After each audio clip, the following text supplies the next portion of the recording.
Bonjour et bienvenue sur les plateaux d'Intellian TV pour le salon Solutions Libres et Open Source 2013. Je reçois Guillaume Garin d'Axelor, bonjour. Bonjour. Voilà, Ludovic Dubosc d'XWiki. Bonjour. Et Antoine Mottier de Bonitasoft. Bonjour. Bonjour. Alors, une palette, je dirais, de trois sociétés qui interviennent dans des domaines assez différents. Mais on va voir effectivement que vous êtes confrontés, je pense, tous les trois à une problématique qui est la même, qui est effectivement de prendre en compte, je dirais, les aspects métiers de vos clients, qui vont avoir effectivement besoin d'adaptation à leur activité. Donc on va essayer de voir un petit peu au travers de vos retours d'expérience quelles solutions vous avez mis en œuvre pour y répondre, voir effectivement ce qu'apporte un petit peu l'open source dans ce domaine-là. Alors, on va commencer peut-être par Guillaume avec l'aspect ERP, CRM, donc un classique entre guillemets dans l'informatique de gestion. Oui, tout à fait. En fait, nous, on a mis en place une plateforme, je dirais, technique de développement d'applications métiers, qui est open source. Et donc, elle permet en fait je dirais, si une entreprise a une équipe de développement ou un service informatique, ou souhaite faire appel à nos services pour mettre en place des modules métiers avec donc une base de données derrière, je dirais, des mises en page au format web. Elle peut faire appel à nous et j'irai ensuite après nous on s'occupe, on a une toolbox en fait de développement d'applications web donc en Java. Voilà. D'accord. Et quel niveau de granularité, parce qu'il faut tout redévelopper ou on Alors, on a une offre CRM et ERP qui est basée sur cette plateforme technique. On peut par contre, développer tout type de modules métiers en partant de cette plateforme-là. Je prends par exemple, il y a une personne qui est venue nous voir pour gérer un centre de formation. On n'a pas de module de gestion de formation, mais on peut très bien, grâce à la plateforme, donc qui intègre, donc on a une partie, gestion de workflow. BPM, on a donc qui est simplifié mais qui permet de gérer comme des workflows. On a toute la partie interface graphique, donc avec des widgets d'animation au format web, comme des barres d'avancement, des calendriers. Donc c'est toute une toolbox qui permet donc de développer un module par exemple de gestion de centre de formation. Voilà. D'accord, donc là c'est une approche vraiment kit entre guillemets framework. Une approche framework c'est une tool, framework de développement évolué au format web, mais qui permet, simplement, de porter des développements d'applications métiers sur le web. Voilà. Alors chez XWiki, alors votre outil, on n'est pas dans le monde de l'ERP, on est plus dans l'aspect documentaire, échange de documents, capitalisation. Comment aujourd'hui, c'est quoi les problématiques que vous posent les clients par rapport à ce type d'application en termes d'intégration? Alors nous, en effet, XWiki, c'est un CMS collaboratif basé sur le principe du wiki, comme son nom l'indique. C'est important pour nous que ce soit un wiki parce que ça représente deux choses. Un, les liens entre les informations. On relie les informations entre elles. Et le deuxième aspect qui est l'aspect fortement collaboratif de tout ce qu'on fait dans l'outil XWiki. Mais en fait, on va bien au-delà du simple wiki qu'on peut connaître à travers Wikipédia, parce qu'on peut travailler avec de la donnée aussi bien non structurée que structurée. Donc non structurée, c'est du texte wiki ou des fichiers attachés, donc du documentaire comme tu l'as indiqué, mais aussi des données structurées. Donc on peut créer dans l'outil XWiki des structures de données et ensuite interagir avec ces structures de données. Et c'est là où on touche aux problématiques métiers.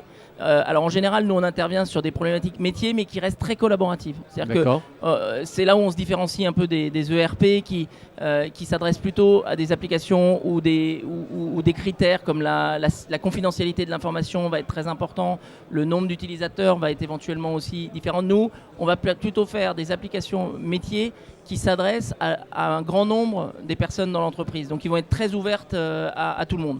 Mais en fait, on peut aller assez loin, c'est-à-dire qu'on peut faire son ERP d'entreprise avec XWiki, nous c'est le cas. Notre gestion des ressources humaines, elle est faite avec XWiki, donc les demandes de congés, les demandes de notes de frais, elles sont faites avec XWiki.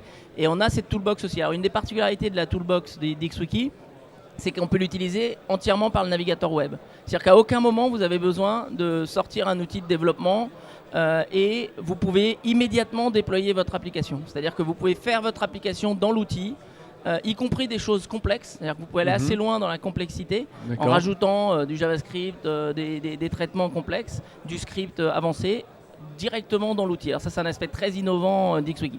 Alors nos clients, ce qu'ils font avec ça, c'est qu'en effet, ils font de la gestion de la connaissance collaborative, des applications métiers. Par exemple, on a un client qui gère des magasins dans les aéroports.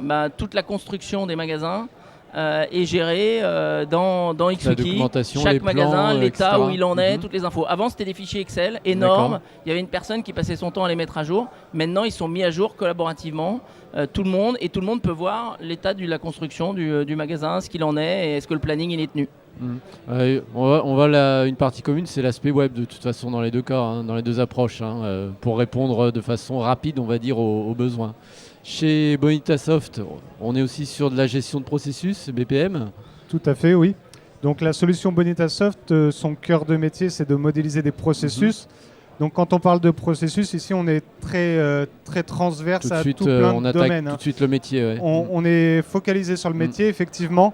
Notre but, c'est d'avoir une modélisation réalisée par les personnes métiers qui ont la connaissance du business au jour le jour et de fournir cette amorce, cette documentation, vraiment ce référentiel pour le pousser jusqu'à une application qui rentre en production, qui sera portée par des utilisateurs techniques pour la mise en œuvre et qui s'adressera aux utilisateurs finaux, à tout le panel d'employés de l'entreprise.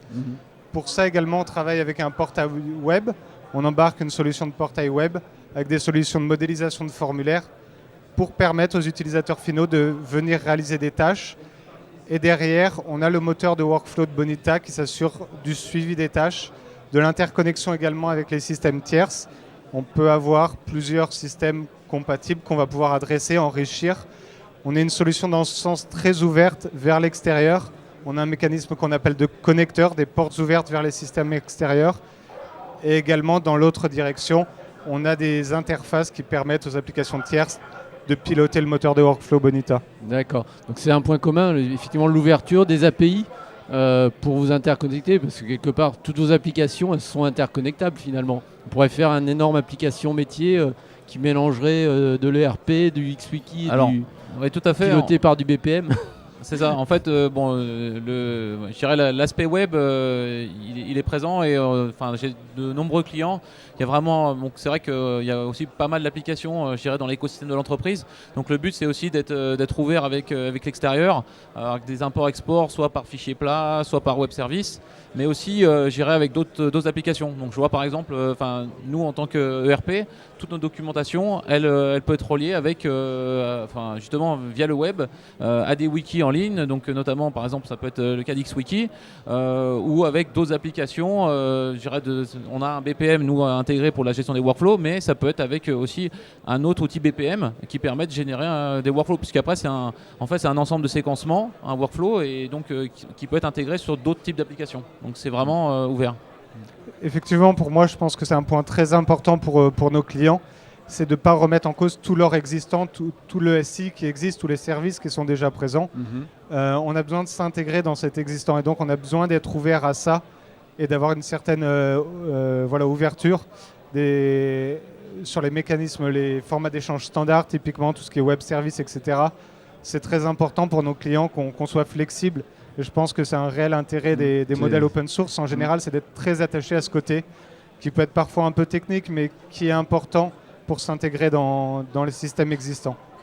Oui, je suis bien d'accord. Nous, en effet, on a aussi cet aspect. Donc, toutes les données d'XWiki sont exposées par des API REST. Donc, on peut accéder à toutes les données. Et d'ailleurs, elles sont utilisées. Il y a un connecteur chez Bonita pour XWiki qui peut modifier des métadonnées ou des contenus dans le moteur XWiki. Et on a aussi, en fait, il y a un aspect important, c'est que XWiki, c'est un outil d'organisation de l'information. Alors évidemment, quand on parle d'information, c'est forcément pas que celle qui est dans XWiki. Et on cherche aussi à organiser une information qui est externe. Et donc, nous, on a un langage de script intégré au logiciel. Et donc, on peut faire des macros. Par exemple, on a des macros pour Jira, où on peut aller chercher la liste des tâches dans Jira. On peut accéder par script, on peut attaquer n'importe quel web service. Et on a un système de macros, justement, pour que en fait, un développeur peut faire une macro qui interagit avec un système externe et ensuite un utilisateur qui lui n'y connaît rien techniquement il va juste utiliser la macro, il va dire insérer le rapport numéro 27 de l'application externe, et le système il va aller récupérer les données, éventuellement faire un graphe avec ou des choses comme ça, et l'insérer directement. Donc ça, cet aspect de macro pour interagir avec des données externes, c'est un élément important. Très bien, écoutez, je crois qu'on a bien vu effectivement comment 3 produits open source, a priori chacun dans des domaines très différents, en fait peuvent totalement collaborer. Je crois que c'est effectivement une des forces de l'open source dans ce domaine-là. Je vous remercie beaucoup pour cet éclairage, bon salon, et puis à bientôt. Au revoir. Merci beaucoup. Merci.